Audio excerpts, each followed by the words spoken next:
All right, our top story now, and the Manipur High Court has tweaked its last year's order about the inclusion of Meiteis in the list of scheduled tribes that was followed by massive ethnic violence in the state. Now, the detailed order that came out deleted that direction to the state government to consider addition of the Meiteis in the scheduled tribe list, which had incensed the Kuki community at the time. Let's go across to Ratnadeep now for more. And Ratnadeep, give us more details of, this modification by the High Court. And it was this order, as we said, that, incensed the Kuki community, and there had been violence. Over 200 people died in the state. Well, this order, which was passed last year, actually asked the state government to consider the petition which was filed asking for scheduled tribe status for the Meitei community. Remember, the Meiteis are majority community in Manipur. Now, it is the state government which has to recommend to center asking for scheduled tribe status for Meiteis, which then center has to notify. So that is the process. In that order, 4 weeks time was given to the state government to send a reply to the center in connection to this petition which is there in which has been heard by the Manipur High Court. But at that point of time, remember, there were initially protests, and those protests initially were peaceful protests by the tribal groups, because a section of the groups also perceived this, that within 4 weeks time the Meitei community, which is the majority community, would get the scheduled tribe status, which was not the case, because the order at that point of time had only asked for considering sending recommendation. However, now that this violence has resulted, there have been deaths of more than 200 people, even center taking a note of it, Supreme Court taking a note of it, the Manipur High Court has now tweaked that order, and it has removed that paragraph, so that in a way a status quo is now going to be maintained as far as the issue. However, the issue will come up for hearing in terms of the petition for the ST status demand of Meitei community. All right. Thanks so much, Ratnadeep, for joining us with all, those developments that have taken place for modification of that High Court order.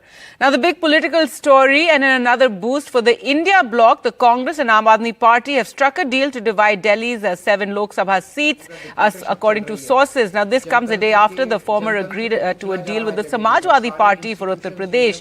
And it's not just Delhi. According to reports, AAP and Congress have finalized deals for Goa, Haryana and Gujarat. A further boost to the India bloc, with the Congress and AAP reportedly agreeing to a seat-sharing deal in Delhi after months of hard negotiation. Well, sources said that Aam Aadmi Party will field its candidates from Northwest, West, South Delhi in addition to New Delhi constituency, while on the other side, Congress will contest from East, Northeast and Chandni Chowk constituency. Remember, in 2019, Bharatiya Janata Party swept all 7 seats of Delhi. The Congress-AAP breakthrough comes just 24 hours after the Congress and Akhilesh Yadav Samajwadi Party sealed a deal in Uttar Pradesh, politically the most crucial state for the Lok Sabha polls, with 80 seats. The two agreed to a 63-17 divide, with the Congress getting its family bastions of Raebareli and Amethi, as well as Mr. Modi's constituency of Varanasi. But another crucial state, Punjab, remaining a stumbling block.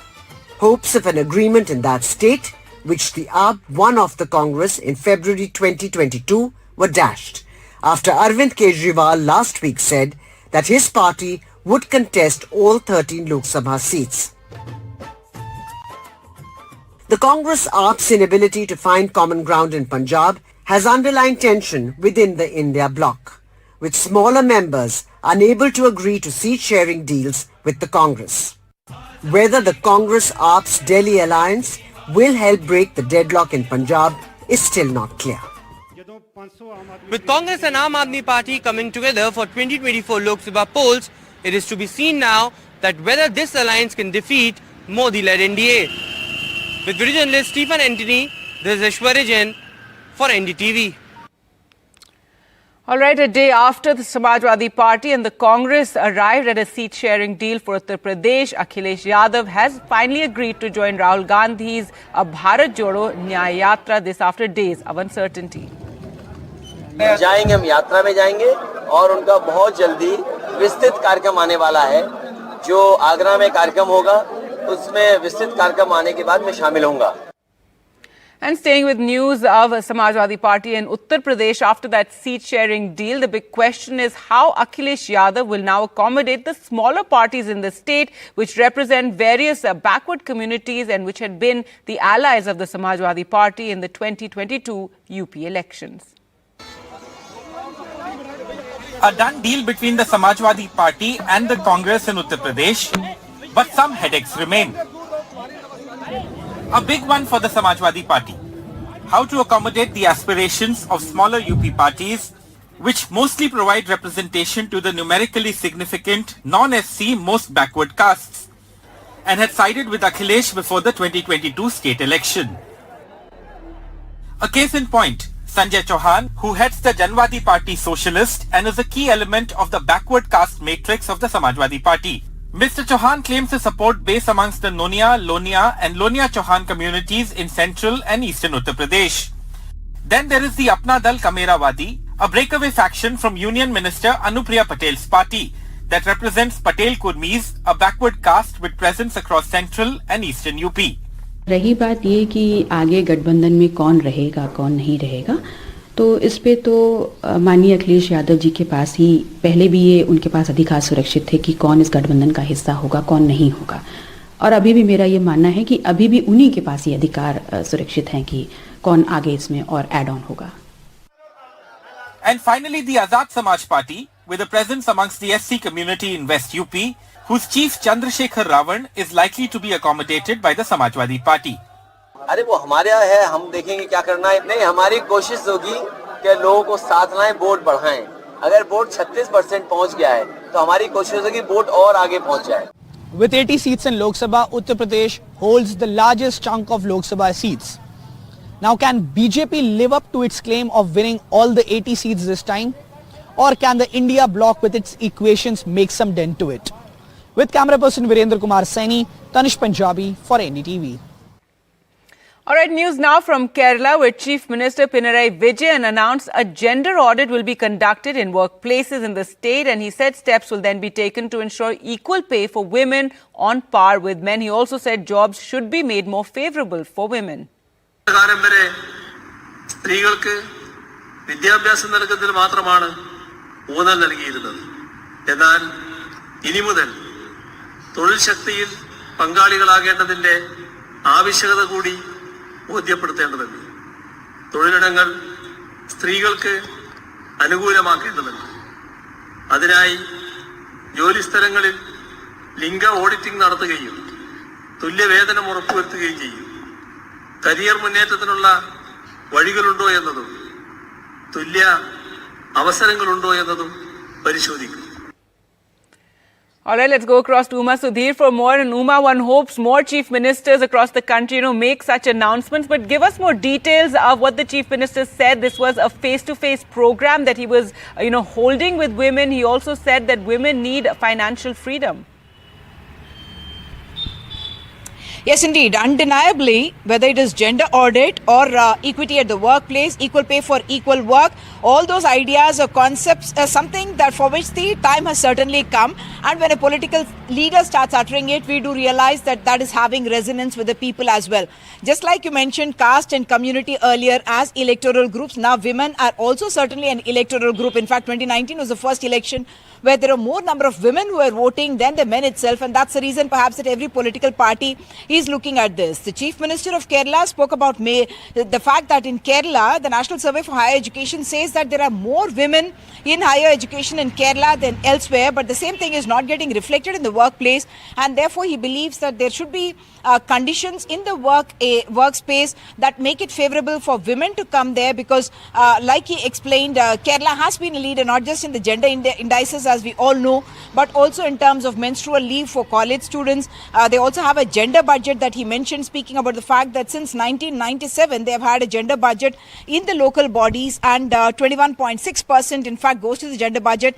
And speaking politics in the same breath, he also mentioned that the union government talks about gender budget, but it never exceeds 6%. But yes, I must point out that the Prime Minister had also gone to Kerala 3rd of January, first outstation visit that he had, and he had addressed women just like this in Thrissur and spoke about the different programs that he has for women, targeting women, whether it is the PM Awas Yojana or the Ujjwala scheme, and what kind of plans he has to make India the developed country in 2047, and in the run-up to that, get that demographic dividend to be able to exploit the potential of women, because without the contribution of women in the workforce, that's not going to happen. As we know, the statistics for women in the workforce, labor force participation in India is abysmal, especially in the formal sector. And we keep comparing ourselves to a China that's at 60%. We are perhaps at a 20%. Back to you, Gargi. All right, thanks so much for that, Uma. So big announcement by the Kerala Chief Minister, and one certainly hopes he walks the talk. Now, days after Wayanad in Kerala witnessed violent protests over the deaths of 3 people in instances of man-animal conflict, Union Minister for Environment and Forest, Bhupendra Yadav, visited the area and spoke to the family of one of the people who was killed. This comes days after Rahul Gandhi, the MP from Wayanad, had also visited the area. Now, speaking to NDTV, the minister dismissed Rahul Gandhi's visit, though he said that better coordination is needed between states on man-animal conflict.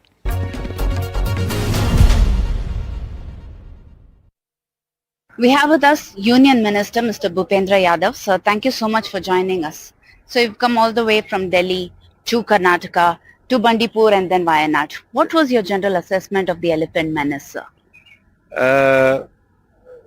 पहली चीज तो ये है कि ये तीनों राज्यों की बाउंड्री है, केरल की, तमिलनाडु की और कर्नाटका की, और हर्ड का जो मूवमेंट है वो लगातार इस कॉरिडोर के माध्यम से, तो एक बेटर कोऑर्डिनेशन की आवश्यकता है। हमने कहा है कि जो हमारा WII का जो एक इंस्टीट्यूशन है साइकॉन, उसको हम एक बेस सेंटर बनाने की बात हमने आज करी है। तो जो सदर्न स्टेट में ज़्यादा बेटर कोऑर्डिनेशन के लिए, कैपेसिटी बिल्डिंग के लिए, वो उसके लिए कार्य करेंगे। और सेंट्रल गवर्नमेंट के द्वारा केरल में 15.82 करोड़ रुपए भी दिए गए हैं। मैंने वहाँ पे जो विक्टिम्स हैं उनकी फैमिली के साथ मुलाकात करी, लोकल NGO से बात करी, चर्च के लोग आए थे उनसे भी बात करी, लोकल MLA से भी मैंने बात करी, एडमिनिस्ट्रेशन से भी बात करी। प्रधानमंत्री जी के नेतृत्व में सेंट्रल गवर्नमेंट ये इनके संरक्षण के लिए भी पूरी तरीके से to protect the wildlife as well as to protect the human life also. So both things is very much concern to us. Sir, I mean, this elephant menace, do you think that this has taken the limelight in the political circles, mainly because this is represented by Congress MP Rahul Gandhi? Or if this were to happen in any other district, for instance, would the center be equally involved?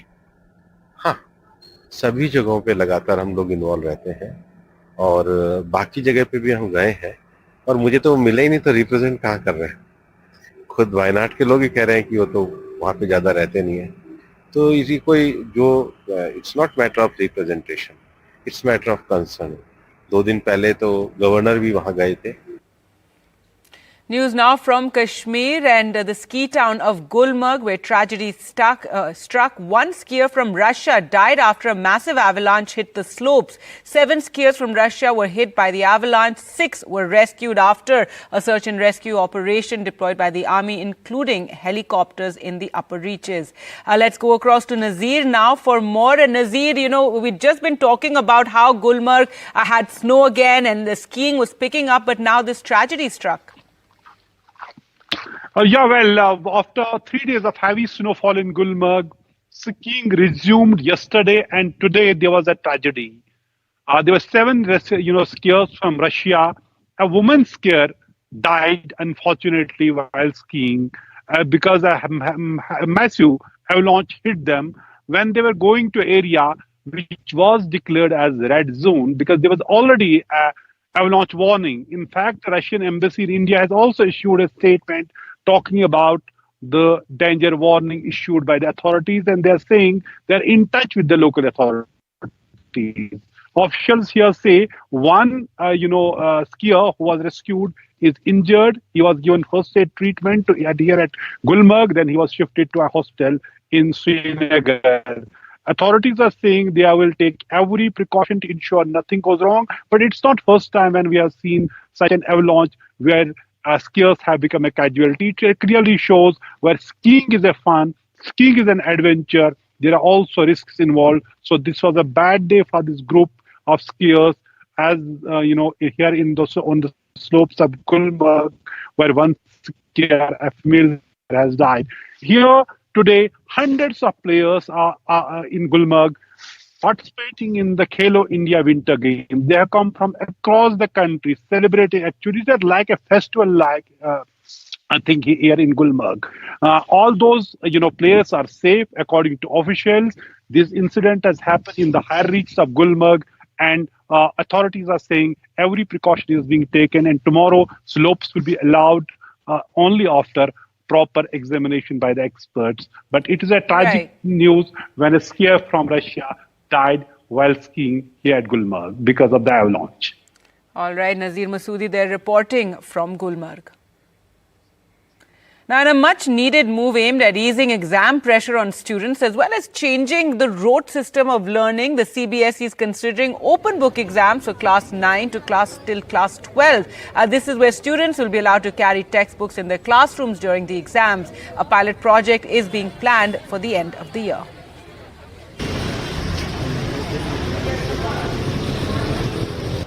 What's your roll number? An innovative move aimed at easing exam pressure on students. The Central Board of Secondary Education is mulling to introduce open book exams for classes 9 to 12. Students will be allowed to carry the relevant textbooks in classroom during the exams, which they can refer to answer the questions. As per reports, the pilot project is being aimed for end of this year. Based on the results, the board will take a final call.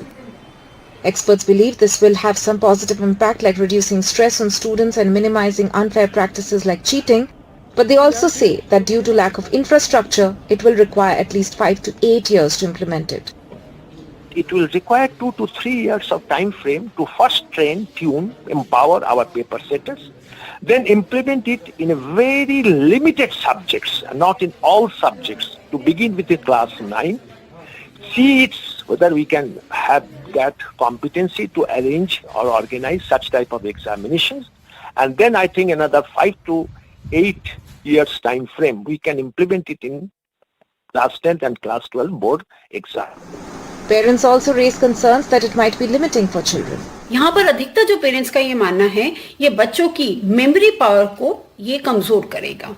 Now remember, in 2017, CBSE had discontinued the open book exams for classes 9 and 11.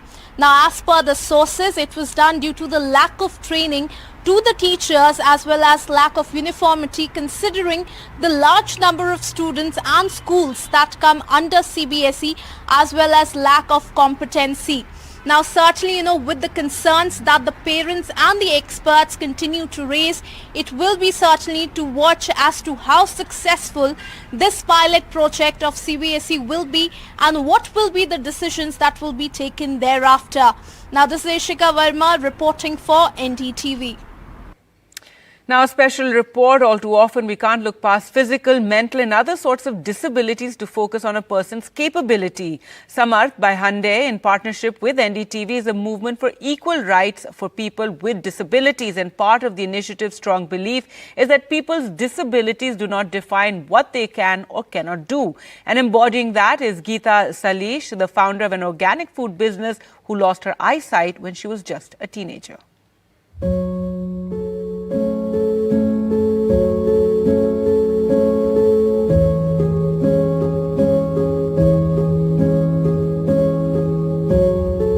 Twelfth ഏജിൽ അതായത് 12 വയസ്സിലാണ് എനിക്ക് കാഴ്ച നഷ്ടപ്പെട്ട് തുടങ്ങിയത്. അതിനുശേഷം 100% blind ആയത് ഒരു 15 വയസ്സോട് കൂടിയിട്ടാണ്. അത് എനിക്ക് സ്വന്തമായിട്ട് എന്തെങ്കിലും ചെയ്യണം എന്നുള്ളതാണ് ആഗ്രഹം.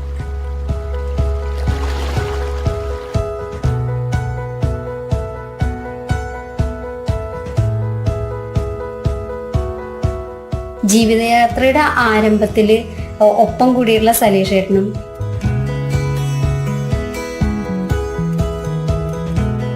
പിന്നീട് ഞങ്ങൾ 4 പേരും ഒരുമിച്ചായിരുന്നു. അങ്ങനെയാണ് കുർക്കുമീലിന്റെ ഉത്ഭവം. ഫ്രൂട്ട്, നട്ട്സ് ആൻഡ് സ്പൈസിന്റെ ഒരു കോമ്പിനേഷനാണ് ഈ കുർക്കുമീൽ എന്ന് പറയുന്നത്.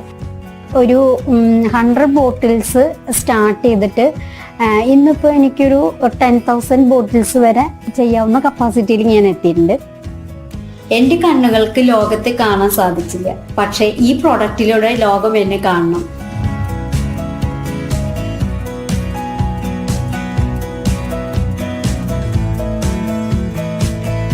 I am Samarth.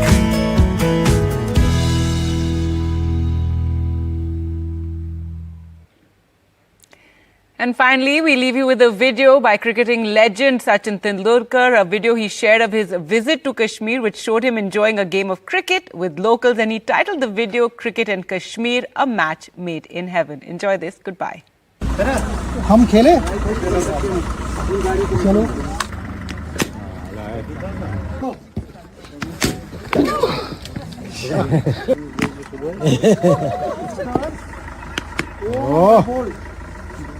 अब खेलते हो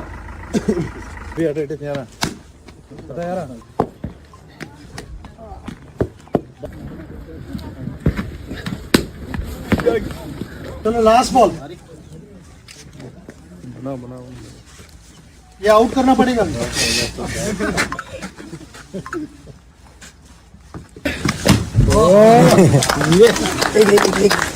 ओके थैंक यू. बस तो मेरा ध्यान आपके ऊपर है.